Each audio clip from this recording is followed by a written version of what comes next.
আসসালামু আলাইকুম। এসএম প্যানেলে আপনাকে স্বাগতম। আজকের এই ভিডিওটি থেকে আপনারা জানতে পারবেন কিভাবে একটি অ্যাকাউন্ট তৈরি করতে হয়। তো চলুন শুরু করা যাক। প্রথমে একটি ব্রাউজার সিলেক্ট করে নেবেন। তো আমি ক্রোম ব্রাউজারটা সিলেক্ট করে নিচ্ছি। আপনারা যে কোনো একটি ব্রাউজার সিলেক্ট করতে পারবেন, কোনো সমস্যা নেই। তো আমি ক্রোম ব্রাউজার ওপেন করার পর এখানে দেখতে পাচ্ছেন যে সার্চ করার জন্য একটি খালি ঘর আছে, তো আমি এখানে ক্লিক করে দিচ্ছি।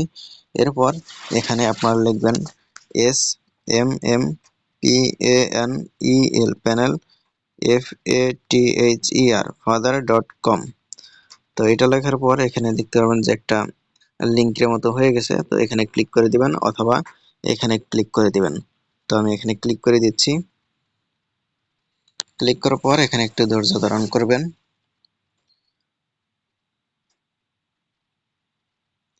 নেট একটু প্রবলেম থাকার কারণে এখানে একটু লেট হচ্ছে।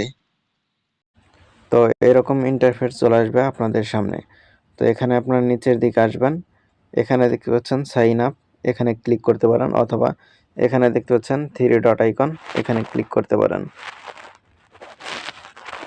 তো আমি এখানে থ্রি ডট আইকনে ক্লিক করে দিচ্ছি। তো এরপর দেখতে পারবেন যে এখানে সাইন আপ নামে একটি বাটন আছে, তো আমি এই সাইন আপে ক্লিক করে দিচ্ছি। আমি যেরকম ভাবে দেখাচ্ছি আপনারা ঠিক সেরকম ভাবেই করবেন। তো এরপর এরকম ইন্টারফেস চলে আসবে। আপনারা এখানে আপনাদের ইউজার নেম দিবেন। ধরুন আপনার নাম করিম, তো আমি এখানে করিম দিচ্ছি, CKORIM করিম। এখানে আপনাদের ফোন নাম্বারের লাস্টে অথবা ফার্স্টে কয়েকটা ডিজিট দিবেন। ধরুন আমি এখানে 787 এরকম দিয়ে দিচ্ছি। তারপর এখানে আপনার নাম দিবেন। ধরুন আপনার নাম করিম, সেই অনুযায়ী আপনারা করিম দিবেন অথবা এমডি করিম, আপনার যেরকম নাম সেরকম দিবেন, কোনো সমস্যা নেই। তো আমি শুধুমাত্র করিম দিয়ে দিচ্ছি, করিম। তো এরপর এখানে দেখতে পাচ্ছেন একটা ইমেল দিতে বলছে, তো আমি এখানে একটা ইমেল দিয়ে দিচ্ছি। আপনারা অবশ্যই আপনাদের যে জেনুইন ইমেল সেটা দিবেন।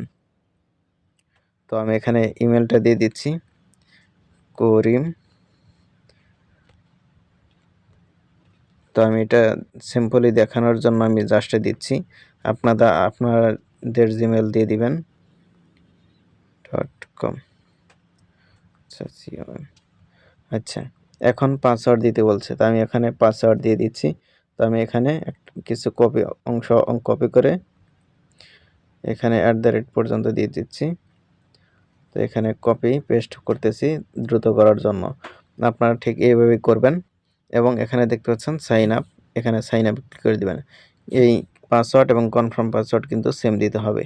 তো সাইন আপে ক্লিক করলে দেখতে পারবেন অ্যাকাউন্ট তৈরি হয়ে গেছে।